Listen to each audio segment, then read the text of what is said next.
Okay, I'm back. Alright, next up, a Blackest Night tie-in, Booster Gold number 27. This is probably the only comic that I had to buy in order to get a black ring, in order to get the one of the rings given away that I decided to continue on with. Booster Gold, I'm not really sure if I want to continue. I don't think I want to get the series, though. I might just get the trade paperbacks because, well, Booster isn't something I need to see every month. It's just something that, you know. And instead of the co-feature being Blue Beetle, the third one, he's guest starring in this, which is good. Alright, so pretty much picks up where it left off. Booster coming to front, Black Lantern, Ted Kord. Ted's about to attack Supernova, and we got a little fight scene going on, the standard. And about Booster trying to confront his friend Ted, who's saying stuff like, remember the time we put a cherry bomb in the Batmobile exhaust pipe. And they saying all those fun times, trying to recollect something with Booster, but Booster's getting angry. And Black Lantern and Ted's about to rip out Heart, but then Jaime attacks.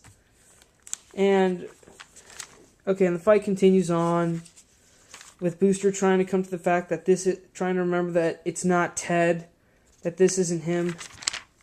And then they decide to escape via time travel to Rip Hunter's lab. And we get some more stuff on his chalkboard. Beware the Creeper, when, time of the Time Trapper, and the Henshaw directive equals elimination. Not so sure what that means. So yeah, there's some ominous DC Universe stuff. Okay, and they show up. Daniel's gonna be fine. Review the message, Flash says. And Booster recommends that the only way they could stop is if he goes back and saves Ted, but they can't because of the whole solidified time rule. Then Booster decides he has one way to stop him, and Jaime and Skeets go with him. But first of all, Booster goes to a hidden compound that could only open for the genetic material of Booster and Ted. And then Booster opens it up and he reads and he checks the login that someone came through a few months ago, and it was impossible because the only person who would gain access was dead. Okay, so then Booster goes and comes back through the time sphere, attacks Ted, then shows up with the light gun Ted developed, and says Skeet's program did with the flash of the appropriate emotional spectrum, and it flashes, and they're weakening Ted, but the ring's not coming off. So Booster grabs Ted's corpse, goes in the time capsule, and flies and goes to the end of time, and the black ring is unable to find a host, so it just floats around. Booster goes to the end of time, buries Ted, says a little speech for him, and Skeet says that since they were at the vanishing point, he thought he might appreciate a little montage of him and Ted, where we got a bunch of little scenes.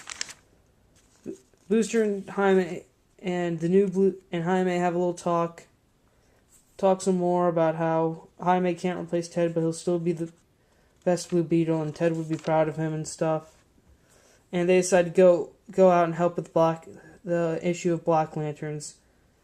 And meanwhile, in case you're wondering what happened to Booster's sister, apparently she went back to try to get to Coast City when Cyborg Superman is about to attack.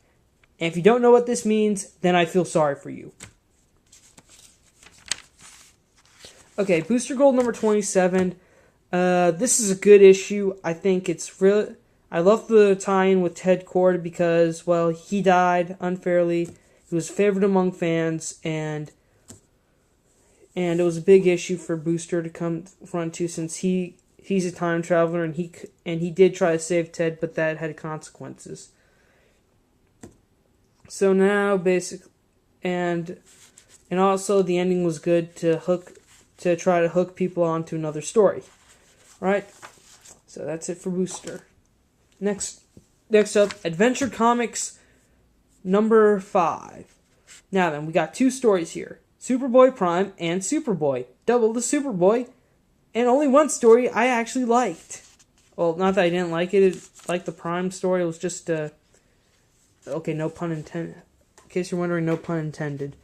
And, alright, opens up with Prime fighting off some Black Lanterns. He's in Manhattan, and he goes and attacks the DC Universe and the DC Comics office. And we see Dan Didio, and he's about to crack. And he's freaking out because Prime's real. Everyone's scared out of their minds because, well, he's real. I mean, if you saw a fictional character come to life and attack your office, you probably want to crap your pants right about now.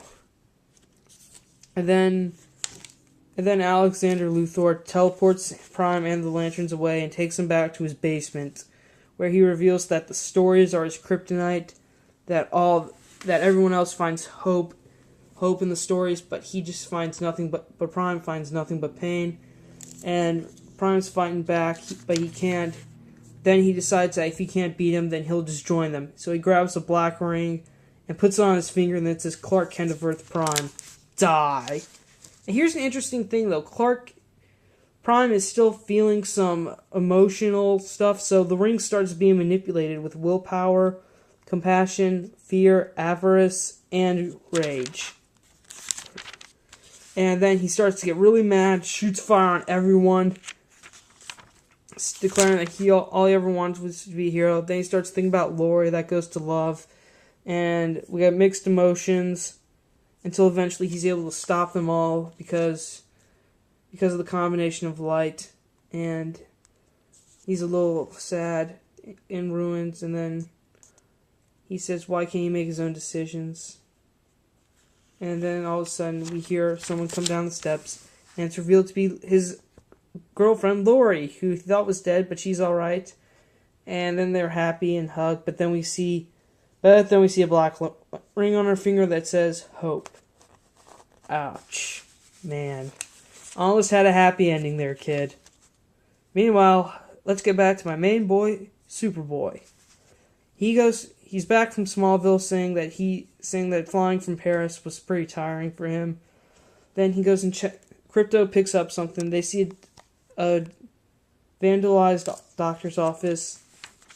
And Superboy sees the girl he met earlier on the bridge.